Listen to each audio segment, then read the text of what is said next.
राम सेतु का निर्माण होने लगा, राम सेतु बनने लगा। देखो वैसे तो एक बात बताएं, राम सेतु, लोग कहते कि राम सेतु क्या है? राम सेतु है, यही राम सेतु है। राम सेतु के निर्माण में सब बड़े बड़े बंदर बड़ी बड़ी शिलाओं को लाते हैं, शिलाओं को राम राम लिखकर पानी पर तैराते हैं। राम सेतु का निर्माण जोड़ने का कार्य करता है। और एक बहुत अच्छी बात है हिंदुओं के लिए, राम सेतु की कथा को हिंदुओं को जरूर सुनना चाहिए और हिंदुओं को स्वीकार भी भावपूर्वक करके जीवन में उतारना भी चाहिए। जब तक राम तुम्हारे हृदय में नहीं होंगे तब तक पत्थर नहीं जुड़ पाए तो हिंदू कैसे एक हो पाएगा। जिस प्रकार राम राम लिखकर पत्थरों को एक कर दिया, उसी प्रकार हिंदुओं को अब एक होने का उपाय अगर कुछ है तो भगवान श्री राम और हनुमान की कथा है। जो राम कथा हनुमान कथा ही केवल हिंदुओं को एक पंडाल के नीचे बैठा सकती है। यहीं पर कितने लोग नहीं बैठे, वीआईपी बैठे, वीवीआईपी बैठे, क्या राजा क्या प्रजा, कौन सा वर्ण, न क्षत्रिय न ब्राह्मण न वैश्य न सेवक, सब एक लाइन से बैठे हुए हैं। हम यही तुम्हें बताना चाहते भारत के लोगों कि भारत में कथाओं की बहुत आवश्यकता है। जब तक कथा नहीं होगी तब तक सामाजिक समरसता नहीं आएगी। तो राम सेतु का निर्माण बड़े बड़े बानर कर रहे थे राम की कृपा से। एक गिलहरी, गिलहरी तो जानते हो, एक गिलहरी समुद्र की रेती अपने शरीर में लगाकर और भागी भागी जावे और पत्थरों के ऊपर अपने शरीर को छटपटा के दौड़ावे। हनुमान जी गौर से देखें, हनुमान जी बोले देखो गिलहरी भागो यहाँ से। गिलहरी बोली क्यों? हनुमान जी बोले तुम्हारा छोटा सा शरीर, बड़े बड़े बंदर, अभी कोई पैर रख दे तो मर और जाओ, नाहक में शरीर गवा दोगी। बंदरों के बीच में, बड़े बड़े बानरों के बीच में तुम अपना शरीर लेकर मत घूमो और तुम्हारे ये छिटकने से दो चार रेत के कण डालने से पुल नहीं बनना है। गिलहरी कुछ नहीं, दोनों हाथ ऐसे करके खड़ी हो गई, मानो हनुमान जी को चिढ़ा करके कहने लगी हो कि तुम बड़े हो तो क्या हुआ, हम भी छोटे हैं, हम भी अपने स्तर से काम भी तो कर रहे हैं। हनुमान जी ने गिलहरी को बहुत समझाया लेकिन गिलहरी नहीं मानी। गिलहरी कहती अगर हम छोटे हैं तो सेवा तो करेंगे। जब गिलहरी नहीं मानी, एक बार हनुमान जी के ही पांव के अंगूठा के छोटे से भाग से गिलहरी की पूंछ दब गई। अब गिलहरी बड़ी चिचियाई, हनुमान जी ने देखा कोई चिचिया रहा है, कौन है? नीचे देखा तो गिलहरी। हनुमान जी ने पैर दूर किया तो डांट करके हनुमान जी ने कहा हमने पहले ही कहा था यहाँ बीच में मत घूमो। अब मान गई, देखो घाव बन गया तुम्हारी पूंछ में, वो तो कुशल है, हमारा पैर के अंगूठा का अगला भाग रखा, अगर अंगूठा ही रख जाता सोई तुम्हारा काम हो जाता। गिलहरी रोने लगी, बोली रुक जाओ, हम तुम्हारी राम जी से शिकायत करेंगे, बड़े दरबार में तुम्हारी शिकायत करेंगे। हनुमान जी बोले जाओ कर दो, हमें कोई दिक्कत नहीं। गिलहरी भागी भागी राम जी के पास गई, जाकर राम जी को प्रणाम करके कहा भगवान आपके होते हुए हम जैसे छोटे जीवों पर अन्याय हो जाए, क्या ये आप सह सकते हो? राम जी बोले बिल्कुल नहीं, इधर आओ, क्या बात है? गिलहरी दोनों हाथ ऐसे करके खड़े हो गई, सरकार आपके रहते हुए हम पर अत्याचार हो गए, क्या हुआ?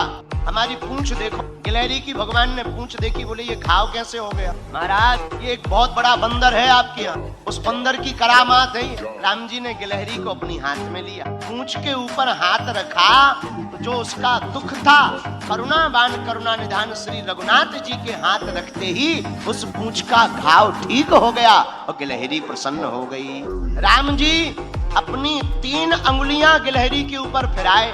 लोग कहते हैं कि पहले तो गिलहरी के ऊपर कोई निशान नहीं थे, जब राम जी ने अपनी 3 अंगुलियां गिलहरी के ऊपर फिराई, वही 3 अंगुल के निशान आज भी गिलहरी के ऊपर है।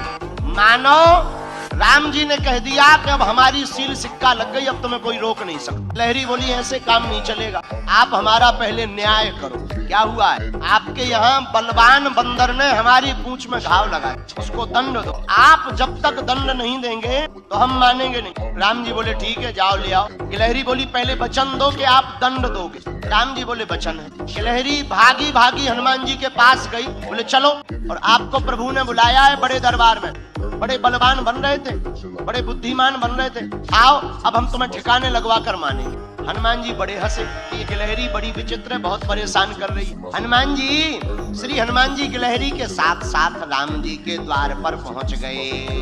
राम जी को प्रणाम किया, क्या बात है, तुमने गिलहरी का अपराध क्यों किया श्री हनुमान जी? हनुमान जी हाथ जोड़कर बोले, प्रभु हमने अपराध नहीं किया, यही गिलहरी बीच के बीच भाग रही थी, इधर से उधर उथल पुथल कर रही थी, हमने तो टोका था, रोका था। ये बड़े बड़े बंदर हैं, चिपल जाओगी, चप जाओगी, मर जाओगी। महाराज धोखे से हमारी ही पांव से इनकी पूंछ दब गई। राम जी बोले, सुनो अपराध तो किया ही है, पर हनुमान जी ने गिलहरी से पूछा, एक बात बताओ, तुम्हारे रेत के कण डालने से समुद्र का पुल बनना नहीं है, फिर भी तुम इतनी परेशान क्यों हो रहे? राम जी बोले, बात तो सही है, बताओ गिलहरी। गिलहरी ने जो जवाब दिया उसको सुनकर हनुमान जी की आंखों में आंसू आ गए। गिलहरी हाथ दोनों जोड़कर बोली, राम जी हमें पता है कि हमारे कारण से पुल नहीं बनना है, लेकिन इन बंदरों ने आपकी इस सेना ने बड़े बड़े पत्थर ला करके पुल बना दिया, 1200 किलोमीटर लंबा पुल बनाया। महाराज 120 किलोमीटर चौड़ा। राम जी बड़े बड़े पत्थर लगे हैं, आपके चरण बड़े कोमल हैं, उन चरण कोमल जब आप पत्थरों में पत्थर हैं ऊबड़ खाबड़ रखोगे, कहीं चोट लग जाए, आपके चरणों से खून बहने लगे, तो ये बनते तो बड़े बुद्धिमान है तुम्हारे हनुमान जी, बड़े बुद्धिमताम वरिष्ठम ज्ञानिनामाग्रगण्यम सकल गुण निधानम वानराणामधीशम, पर इन्हें ज्ञान एक रत्ती का नहीं, तुम्हारे हनुमान जी को ज्ञान एक रत्ती का नहीं। हम छोटे जरूर हैं पर हमें ज्ञान ठीक ठाक। राम जी बोले, क्या ज्ञान है? बोले, ये तुम्हारे बड़े बड़े बंदर बड़ी बड़ी सिलाएं लगा रहे हैं, पर आपके चरण बड़े कोमल हैं, आप चलोगे तो कहीं पत्थर लग जाएगा, तो हम रेती जा करके रेती उन पत्थरों की दरार में भरते हैं ताकि आपके चरणों में कोई चोट ना लग जाए। हनुमान जी को सुनकर आंखों से आंसू आ गए। अरे धन्य हो गिलहरी, आप धन्य हो, आपका भाव धन्य है। गिलहरी बोली, ये सब बातें छोड़ो, अब ज्यादा मलाई मत मारो, प्रभु आपने कहा था कि हम दंड देंगे, आप इनको दंड दीजिए, इन्होंने हमारी पूंछ में घाव बनाया है, आप इनको दंड दीजिए। राम जी बोले, बताओ क्या दंड दें? राम जी बोले, हनुमान जी आपसे भक्ता अपराध हो गया है, भक्त का अपराध हो गया है, इसलिए आपको दंड तो भोगना ही पड़ेगा। हनुमान जी बोले, सरकार भाव इनका बहुत अच्छा है, अब जो भी आप दंड दें हमें सब स्वीकार है। राम जी बोले, जैसे तुमने इनकी पूंछ को घाव बना करके दर्द पहुंचाया है, जाओ तुम्हारी भी पूंछ एक बार कटे। हनुमान जी बोले, जय हो।